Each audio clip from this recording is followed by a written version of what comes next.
Hey guys, it's a new show. I'm Jessica Alaniz, and let's get into it. Space technology company Blue Origin, owned by Jeff Bezos, launched 6 women into space this week, one of which was his fiancée, Lauren Sanchez. The point of the all-female crew was to inspire and empower little girls everywhere to literally reach for the stars. Next thing you know, girls will be inspired to do all sorts of things, like buy a house, drive themselves around. By golly, they might even want to read. Without permission, one of the women opened the door from the inside, which wasn't in the script. Can we see that video? Of her mouth, but really her heart. And is that Jeff Bezos out there right by the cat?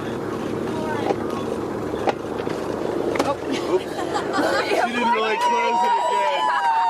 I can imagine Lauren stepped out, looked at Jeff, and said, "Okay, don't be mad." The Trump administration froze $2.2 billion in grants to Harvard after the school rejected a list of government demands. Good for you, Harvard. You can't be bought.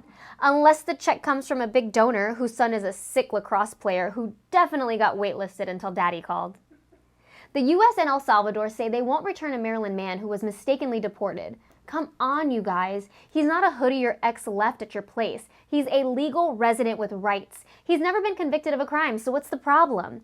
That's not the America I know. My America lets you stay in the country and keep your job, even if you've been convicted 34 times. Did you hear about the latest beauty trend for women? It's spending less at the salon or opting for DIY cuts to save money.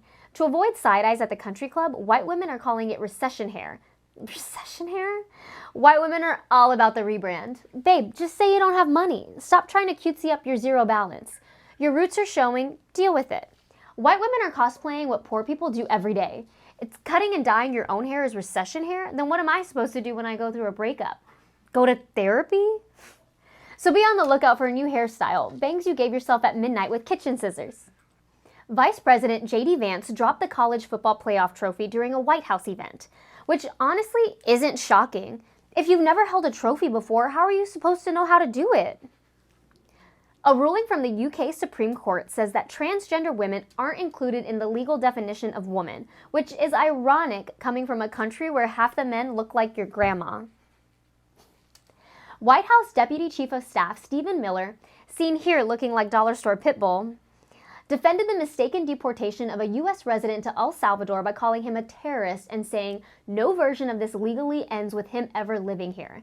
You can read all about it in Stephen Miller's new book, Terrorist or Just Brown, a choose-your-own-policy adventure. U.S. District Judge James Boasberg has started contempt proceedings against the Trump administration for violating a court order to stop deportation of migrants. The Trump team argued that the court had no jurisdiction once the planes were airborne, which raises a serious question. Do they think laws only apply on the ground? So if I rob a bank and hop in a helicopter, I'm good?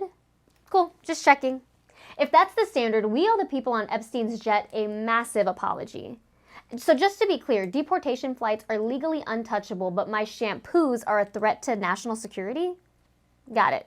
So if a law doesn't apply in the air, I guess the Mile High Club is going to be getting a lot of new memberships. Also, I guess it would explain then how this happened. Why is this story important? Why should you care? We're going to cover that in this week's segment of You Can't Do That. U.S. District Judge James Boasberg has started contempt proceedings against the Trump administration because they violated a court order to stop deportations of Venezuelan migrants. Why does it matter?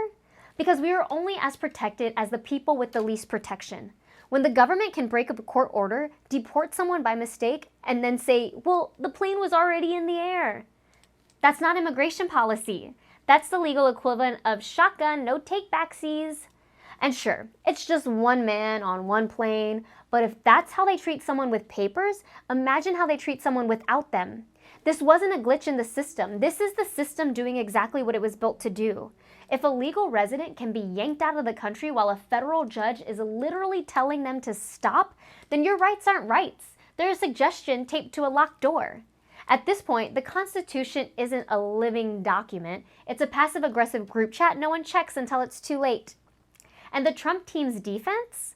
We don't take orders from the ground once we're airborne. Cool. So deportation law is now Lieutenant Rooster in Top Gun Maverick. The United States government is supposed to have 3 separate branches: The legislative branch makes the laws, the judicial branch interprets the laws, and the executive branch enforces the laws. That's the deal. That's the structure. That's literally Schoolhouse Rock. But right now, the executive branch is out here making the laws, interpreting the laws, and enforcing the laws. They're basically playing Monopoly by themselves and still flipping the board when they lose. This isn't about national security. It's about bureaucrats playing chicken with the law. And right now, the law is flinching. And if the court can be ignored this easily, what message does that send? It sends the message that the less power you have, the more the rules are optional. For everyone. It says that if you're vulnerable, you better hope someone powerful decides you're worth correcting a mistake for. Or hope the flight's delayed long enough for a miracle. And if you're still wondering how a mistake this massive can happen and no one pays a price, just remember, this is a country that gave Caitlyn Jenner Woman of the Year award and Children's Cages a renovation budget. The truth is, if the courts don't matter, the laws don't matter. And if the laws don't matter, then congratulations, you just bought a ticket to dictatorship, the ride. No height requirements, no safety bar, just nationalism and executive orders. Can't do that. I'm Jessica Alaniz. Please like, subscribe, and leave a comment. It helps more than you know. I'll see you next week. Bye. I just like that branch.